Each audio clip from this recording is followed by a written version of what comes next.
कोर्टामध्ये जर तुम्हाला पहिल्यांदा केस करण्याची संधी मिळत असेल किंवा पोलीस स्टेशनला काही तक्रार करण्याची संधी मिळत असेल तर ती घालवू नका.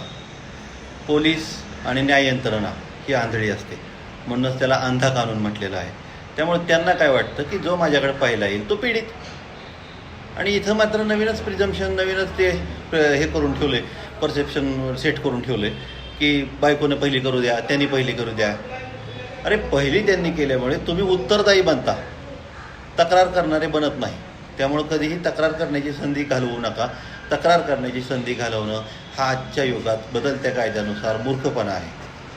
आणि हा जर आपल्या लक्षात येत नसेल तर आपण तरी त्याला आता समजून सांगू शकत नाही. कारण पहिली तक्रार करण्याची संधी गमावणे म्हणजे केसमध्ये दुय्यम स्थानावर जाणे. मग तुम्ही ठरवा, तुम्हाला केसमध्ये पहिल्या स्थानी राहायचं आहे का दुय्यम स्थानी राहायचं आहे, डिसाईड.